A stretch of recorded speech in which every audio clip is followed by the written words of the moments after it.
PACS के माध्यम से सुचारू रूप से संचालन करने के लिए जो संगोष्ठी आयोजित की गई है, इसके उद्घाटन कार्यक्रम में मंच पर उपस्थित डॉक्टर मनसुख भाई मांडविया जी, मेरे साथी मंत्री श्री BL वर्मा जी, श्री ज्ञानेश कुमार जी, सहकारिता सचिव जी, श्री अरुणीश चावला जी, सचिव औषध विभाग, रसायन और उर्वरक मंत्रालय, अन्य अधिकारीगण और आज देश भर से आए हुए मेरे प्यारे पैक्स के संचालक भाइयों बहनों, आप सभी का हृदय से स्वागत है। मित्रों, आज एक प्रकार से अनूठे कार्यक्रम की शुरुआत हो रही है। एक तो हमने मोदी जी के नेतृत्व में जो तय किया है कि सहकारिता की बेसिक इकाई पैक्स को अन्य कामों में जोड़कर उसको आर्थिक रूप से मजबूत करना, आज उसका विस्तार हो रहा है। मनसुख भाई ने जैसे बताया, ऐसे देश भर के 2300 पैक्स को सस्ती दवाइयों की दुकान मतलब भारतीय जन औषधि केंद्र मोदी की गारंटी सार्थक करने के लिए देने का भी एक प्रकार से आज घोषणा किया है। और इसके साथ साथ जन औषधि केंद्र ज्यादातर शहरी क्षेत्रों में स्थित थे। शहर के गरीबों को ही इसका फायदा मिलता था। अपने स्वास्थ्य लाभ के लिए 100 रुपये के बनाम 10 रुपये से लेकर 30 रुपये तक सस्ती दवाई मिलती थी। वो सिर्फ शहर के लोगों को ज्यादातर मिलता था, मगर पैक्स के माध्यम से आज ग्रामीण क्षेत्र के गरीब और किसानों के लिए भी ये सस्ती दवाइयां उपलब्ध होने जा रही है। इसका मुझे विशेष आनंद है। सालों से फार्मेसी के क्षेत्र में भारत विश्व में अग्रणी रहा और विगत 10 साल के अंदर मोदी जी ने फार्मेसी के क्षेत्र में ढेर सारे सुधार करते हुए मनसुख भाई ने मोदी जी की योजनाओं को जमीन पर उतारी और आज विश्व भर के अंदर भारत फार्मा क्षेत्र का एक विश्वसनीय उत्पादक देश बनकर रहा है। मगर हम सब के लिए एक विडंबना थी। दुनिया भर को दवाई भेजने वाले भारत में 60 करोड़ लोगों का हिस्सा ऐसा था जिनके भाग्य में दवाई नहीं थी, क्योंकि दवाइयां इतनी महंगी थी कि वो खरीद ही नहीं कर पाते थे। मोदी जी ने जन औषधि केंद्र के विचार को आगे बढ़ाया।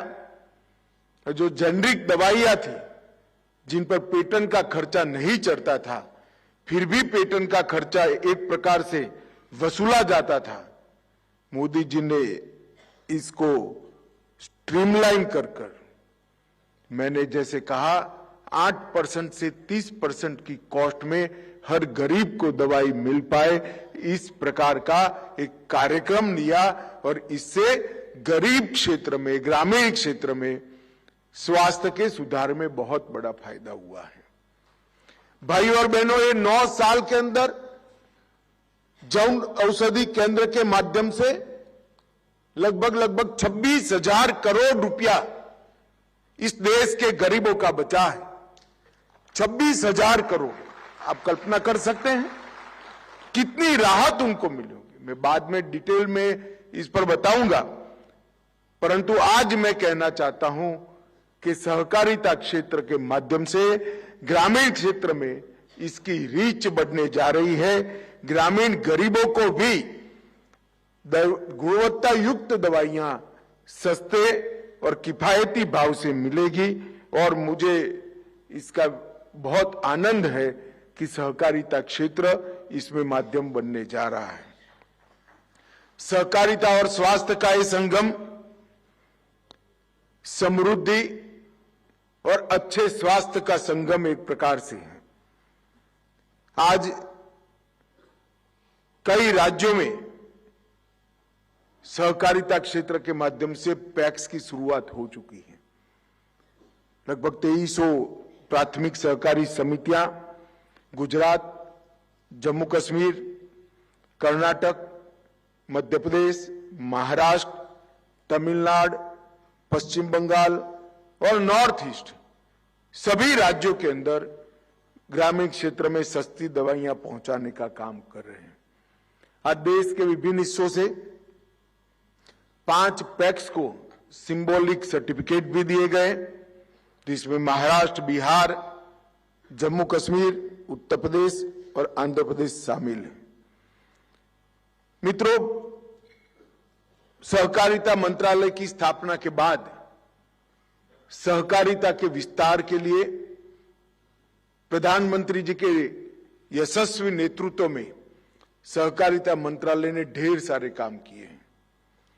54 से ज्यादा इनिशिएटिव्स के माध्यम से सहकारिता की रीच बढ़ाना और सहकारिता के माध्यम से समृद्धि की रीच गरीब तक पहुंचाने का कार्यक्रम सहकारिता मंत्रालय ने किया है। और इसमें सबसे बड़ा कार्यक्रम जो सहकारिता मंत्रालय ने हाथ में लिया है, अगले आने वाले 5 साल में 2 लाख पैक्स नए बनाए जाएंगे और देश के हर गांव के हर पंचायत में एक पैक्स होगा। पैक्स के आधार के बगैर सहकारिता का खाका खड़ा ही नहीं होता। मगर जब 2 लाख नए पैक्स बनाने का निर्णय हमने किया, तब इसकी भी मीमांसा की कि आंदोलन क्यों पिछड़ गया, क्यों पैक्स बंद हो गए। पैक्स बंद होने का एक महत्वपूर्ण कारण था, पैक्स के बायलॉज के अंदर एग्रीकल्चर क्रेडिट के अलावे कोई काम को समाहित करने की कोई प्रोविजन ही नहीं था।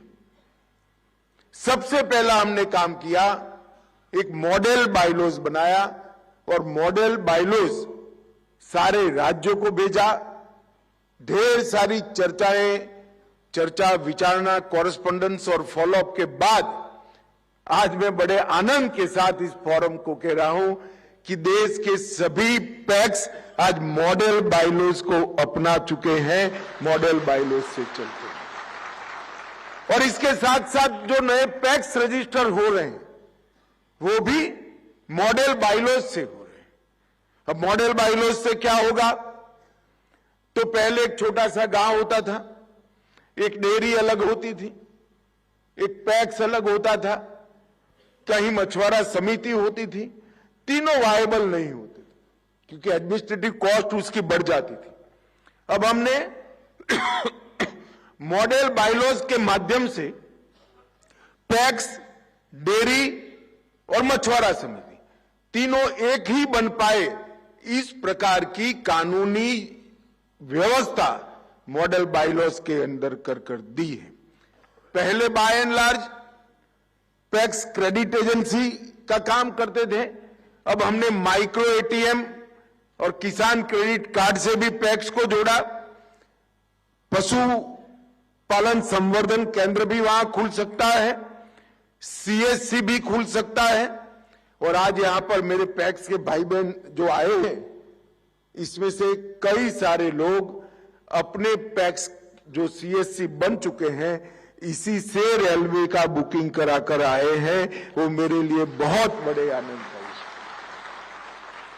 जब ऐसा संदेश पैक्स का एक संचालक भेजता है कि साहब आपने शुरुआत की, सीएससी बनाया, उसी से मैं रेलवे की टिकट बुक कर आज आ रहा हूं, इसका मुझे आनंद है, तो संदेश देखकर आपसे ज्यादा आनंद मुझे होता है। आज पैक्स सीएससी भी बन रहे हैं, एलपीजी की डीलरशिप के लिए पैक्स को प्रायोरिटी देने का तय किया है, इसकी एडवर्टाइज भी निकल गई है। पेट्रोल पंप का काम करने में जो कुछ भी हर्डल थे वो पेट्रोलियम मंत्रालय ने दूर कर दिए हैं। पेट्रोल पंप का काम भी अब पैक्स कर सकते हैं।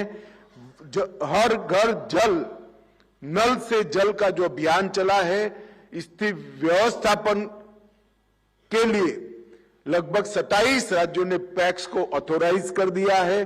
तो जल व्यवस्थापन के क्षेत्र में भी पैक्स करेगा और इसके साथ साथ सस्ती दवाइयों की दुकान भी आप चला पाएंगे, राशन की दुकान भी चला पाएंगे। इसके साथ साथ मनसुख भाई ने किसान सुविधा केंद्र मतलब फर्टिलाइजर की डिस्ट्रीब्यूटरशिप 35,000 पैक्स आज देश में फर्टिलाइजर की डिस्ट्रीब्यूशन से अपना काम आगे बढ़ा रहे हैं। 22 अलग अलग प्रकार के कामों को नए बाइलॉज के अंतर्गत हमने जोड़ने का काम किया है, जिसके कारण अब पैक्स बंद हो ही नहीं सकता।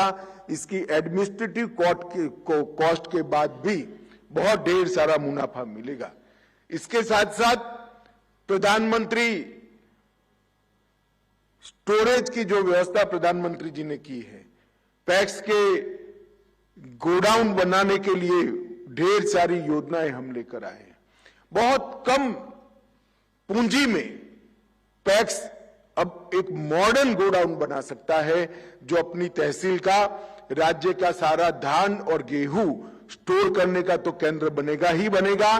साथ में किसान को भी अगर थोड़े समय के लिए अपना क्रॉप, अपनी उपज वहां रखनी है तो वो रख पाएगा और पैक्स के लिए बहुत बड़ा माध्यम होगा। वही गोडाउन के अंदर ट्रैक्टर भी होगा जो किराए से किसान का खेत जोत देगा, ड्रोन भी होगा जो किराए से किसान के खेत में दवाई का छिड़काव कर देगा, फर्टिलाइजर, लिक्विड फर्टिलाइजर का छिड़काव कर देगा। ढेर सारी चीजों को पैक्स के साथ जोड़ने का काम किया है। और मैं आज आपको बताने जा रहा हूं, विश्व की सबसे बड़ी भंडारण क्षमता अगर 3 साल के बाद किसी के पास होने वाली है तो मेरे पैक्स के छोटे छोटे मालिकों के साथ आप लोगों के पास है।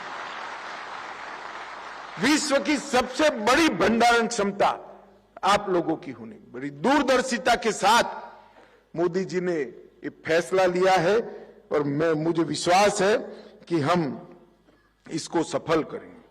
मैं मनसुख भाई यहां बैठे हैं, मनसुख भाई को, वो भी किसान के ही बेटे हैं, वो भी सहकारिता से जुड़े हैं, उनको हृदय से साधुवाद देना चाहता हूं, क्योंकि इस कार्यक्रम की तैयारी में 7 जनवरी को ही एक विशेष कैंप लगाकर 100 पैक्स को फाइनल औषधि केंद्र का सर्टिफिकेट देने का काम उन्होंने किया है। उर्वरक मंत्रालय भी उनके पास है। मैंने उनको कहा कि भाई हमारे किसान समृद्धि केंद्र को पैक्स के साथ जोड़िए। मुझसे ज्यादा उत्साह के साथ इन्होंने इनिशिएटिव लिया और आज ये दोनों काम हमारे पैक्स कर रहे हैं। मैं चाहता हूं कि सभी पैक्स वाले मनसुख भाई के लिए बड़ी जोर से ताली बजाकर उनका स्वागत करें। भाइयों और बहनों, 6 महीनों के अंतराल में 34 राज्य और यूटी से 4470 पैक्स का एप्लीकेशन मिला है। 2373 को पूरी मान्यता मिल गई है। उसमें से 241 पैक्स ने अपना काम चालू कर दिया है। ढेर सारी चुनौतियां थी। कई लोग सवाल उठाते थे कि भाई आप सस्ती दवाई की दुकान कैसे चलाओगे, फार्मासिस्ट की व्यवस्था कैसे करोगे, कोई कमी तो नहीं रह जाएगी। आज पैक्स वालों ने सिद्ध कर दिया है कि हम भी व्यापारी है, भले सहकारिता के माध्यम से करते हैं मगर अच्छा व्यापार पैक्स कर सकती है।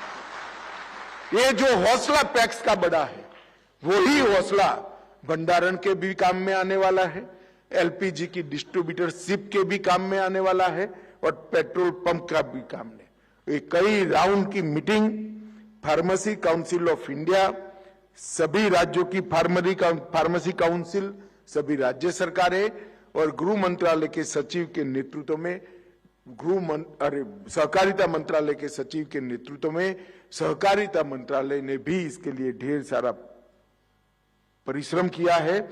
अब 40 फील्ड ऑफिसर भी नामित कर चुके हैं जो इसको सुचारू रूप से करने में आपकी सहायता करेंगे।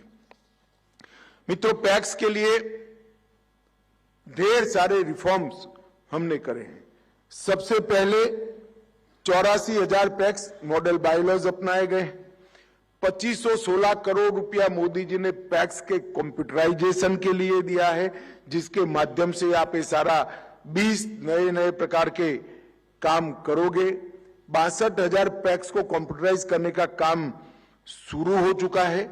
10,080 में ट्रायल चल रहा है और 1800 पैक्स पूर्णतः कंप्यूटराइज हो चुके हैं और 28,000 पैक्स, अब मेरी बात पर जोर से ताली बजाना, 28,000 पैक्स सीएससी बन चुके हैं। भारत सरकार और राज्य सरकार की लगभग 300 सेवाएं ये 28,000 गांवों में पैक्स के माध्यम से लगभग बहुत कम सर्विस चार्ज में पहुंच रही है। सर्विस चार्ज तो कम है, मगर इसका योग बनाते हैं तो 28,000 पैक्स ने अब तक 10 करोड़ रुपया सर्विस चार्ज प्राप्त किया है। 10 करोड़ रुपया। मैं आज आह्वान करना चाहता हूं सभी पैक्स का कि आप सभी लोग ये जो 22 नए काम हमने सोचे हैं, इसके लिए आगे आइए, इसको अपनाइए और कम से कम सीएससी तो बन ही जाइए। अभी थोड़ा बाकी है, मगर आपके गांव से रेलवे की टिकट अगर आपके पैक्स पर मिलती है तो सभी को पैक्स में डिपॉजिट करने का भी मन होगा। एटीएम होगा तो आपका ही एटीएम यूज होगा।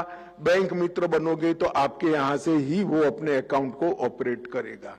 लोगों को पैक्स पर आने की आदत डालनी चाहिए। आने वाले दिनों में विमान का बुकिंग भी पैक्स के माध्यम से हो, गांव से ही हो, इस प्रकार की व्यवस्था हम करने जा रहे हैं।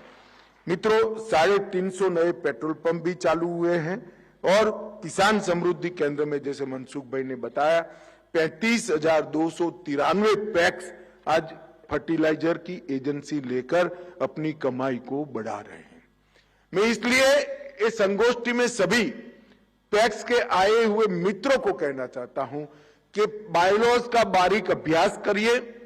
भारत सरकार की सहकारिता मंत्रालय की हर योजना को साइट पर जाकर हर भाषा में उपलब्ध है, आप डाउनलोड करिए। आपके गांव में ऊर्जा का केंद्र, विकास का केंद्र, अर्थ का केंद्र हमारे पैक्स बन जाए, इस प्रकार से हमने आगे बढ़ना चाहिए। मित्रों, मोदी जी ने देश के लोगों के स्वास्थ्य के लिए ढेर सारे कार्यक्रम करे। मैं दुनिया भर के डेवलपमेंट के प्रोग्राम का स्टडी करता रहता हूं। आयुष्मान भारत योजना जैसी योजना दुनिया में कहीं उपलब्ध नहीं है, जिसके तहत 60 करोड़ लोग 5 लाख तक का पूरा स्वास्थ्य का खर्चा आज भारत सरकार उठा रही है। इसके साथ साथ मिशन इंद्रधनुष 130 करोड़ की आबादी के हर बच्चे को सभी प्रकार का टीका लग जाए और उसका आगे का जीवन स्वास्थ्यपूर्ण हो, कोई बड़ी गंभीर बीमारी उसे न हो जाए, इस प्रकार के उसके अधिकार का पहली बार आजादी के बाद, मोदी जी प्रधानमंत्री बनने के बाद भारत सरकार निर्वहन कर रही है। जल जीवन मिशन के माध्यम से हर घर में फ्लोराइड बगैर का शुद्ध पीने का पानी नल से पहुंचाने का कार्यक्रम हुआ। हम सब जानते हैं हमारे स्वास्थ्य में पानी का कितना महत्व है। इसके साथ योगा, आयुष, फिट इंडिया, कई सारे प्रोग्राम के माध्यम से स्वच्छता का कार्यक्रम, हर घर में शौचालय पहुंचाया। ये सारी छोटी छोटी चीजें, चाहे पानी हो, चाहे स्वच्छता हो, चाहे फिट इंडिया की मूवमेंट हो, ये सारे कार्यक्रम एक प्रकार से स्वास्थ्य से जुड़े। और इसके साथ साथ मोदी जी ने 5 लाख तक का सबको खर्चे की चिंता से मुक्त कर दिया। और 5 लाख तो वो करते ही करते हैं, मगर थोड़ा बहुत जो दवाइयों का भी खर्चा होगा वो भी 30% से कम दामों में देने की व्यवस्था मोदी जी ने करी है। मॉडर्न साइंस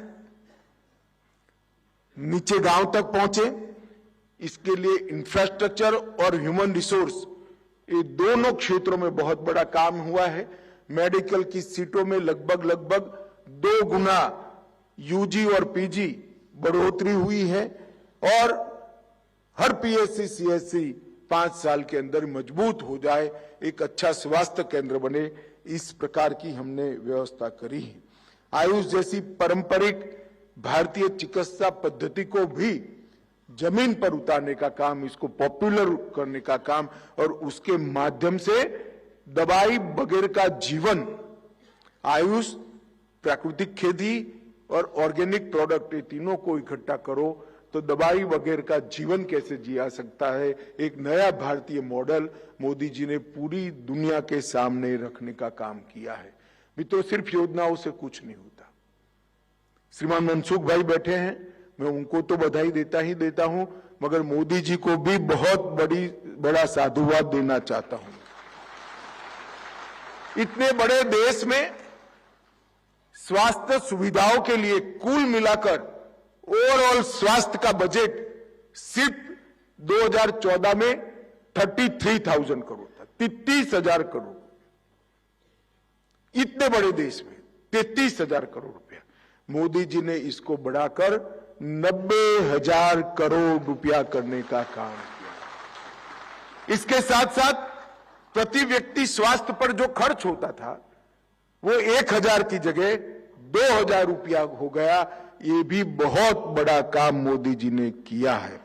रिसर्च का बजट, जो आने वाली पीढ़ियां आत्मनिर्भर बनाने के लिए रिसर्च कर रही हैं, उनके लिए पहले 900 करोड़ रुपया खर्च किया जाता था, अब सिर्फ रिसर्च के लिए 3,000 करोड़ रुपया खर्च किया जाता है। 3 गुना बजट बनाने का काम किया है। और डिजिटल हेल्थ इंफ्रास्ट्रक्चर पर 200 करोड़ रुपया, पहले ऐसा कोई हेड ही नहीं था। अब डिजिटल इंफ्रास्ट्रक्चर इन हेल्थ के लिए 200 करोड़ रुपया सालाना खर्च करने का काम प्रधानमंत्री जी की सरकार कर रही है। कई सारी योजनाएं, प्रधानमंत्री जन आरोग्य योजना, आयुष्मान योजना, प्रधानमंत्री हेल्थ इंफ्रास्ट्रक्चर योजना, प्रधानमंत्री स्वास्थ्य सुरक्षा योजना, नेशनल हेल्थ मिशन, मलेरिया मुक्त भारत, सार्वभौमिक टीकाकरण मिशन इंद्रधनुष, टीबी उन्मूलन कार्यक्रम, मातृवंदना योजना, जननी सुरक्षा योजना, लक्ष्य प्रोग्राम योजना, नेशनल मेंटल हेल्थ प्रोग्राम योजना, फिट इंडिया, खेलो इंडिया और डायलिसिस प्रोग्राम, ढेर सारी कार्यक्रमों का जाला बुनकर विशेषकर गरीब व्यक्ति का, बच्चे का और किशोरियों के स्वास्थ्य को आगे बढ़ाने का काम किया है। प्रधानमंत्री जन औषधि योजना के तहत ही आज लगभग जन औषधि केंद्र 10,000 से ज्यादा हो गए हैं। 2260 से ज्यादा दवाइयां और साधन मिलते हैं और टोटल सेल का टोटल लगाए 9 साल का तो 25,000 करोड़ रुपया से ज्यादा गरीब का बचाने का काम प्रधानमंत्री स्वास्थ्य जन औषधि परियोजना में हुआ है। मित्रों, इसके साथ साथ मैं कुछ उदाहरण इसलिए देना चाहता हूं कि आप आपके गांव में बता पाए। डायबिटीज की दवा बाजार का मूल्य जिसका 62 रुपया है, यहां जन औषधि केंद्र पर सिर्फ 5 रुपये में उपलब्ध होती है। हार्ट की दवाइयां जिनका बाजार का मूल्य 91 रुपया है, यहां 7 रुपये में उपलब्ध होती हैं।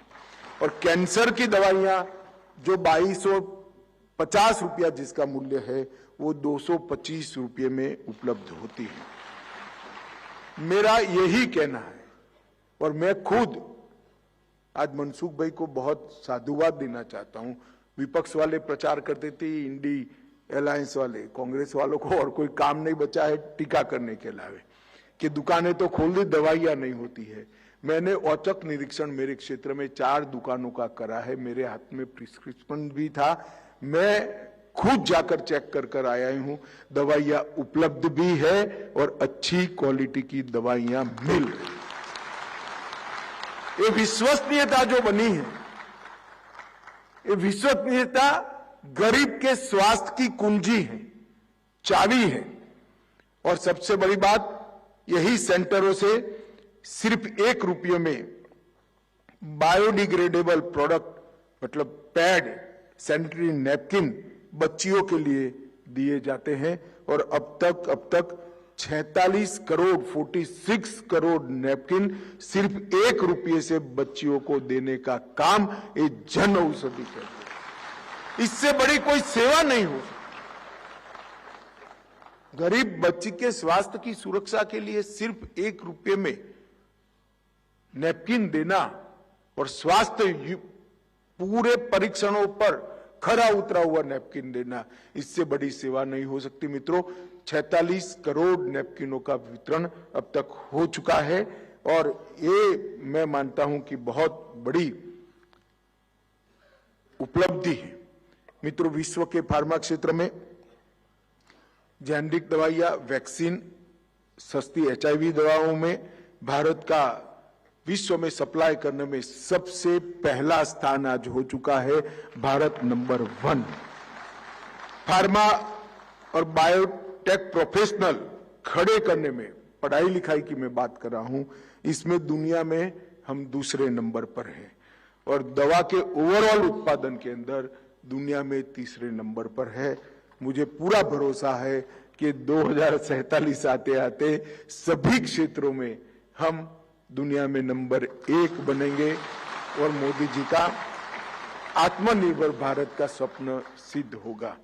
दुनिया को दवाइयां पहुंचाने में पहले हम 90,145 करोड़ का एक्सपोर्ट करते थे, इसकी जगह अब डबल 1,83,000 करोड़ रुपए का एक्सपोर्ट आज भारत कर रहा है। और मैं आपको बताना चाहता हूं, आखिर पूरी दुनिया में कई सारे देश वैक्सीन नहीं बना पाए थे।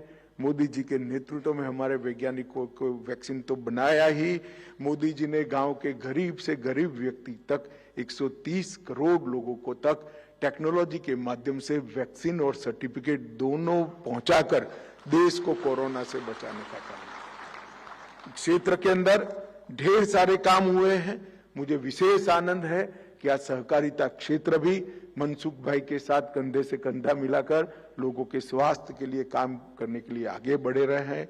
मेरे सभी पैक्स के संचालक भाइयों बहनों को करबद्ध विनंती है, पैक्स को मजबूत करिए, सारे सुधारों को स्वीकारिए, आगे आइए, साथ वाले गांव के पैक्स को भी मॉडर्न करिए और सहकारिता की नींव मजबूत करिए।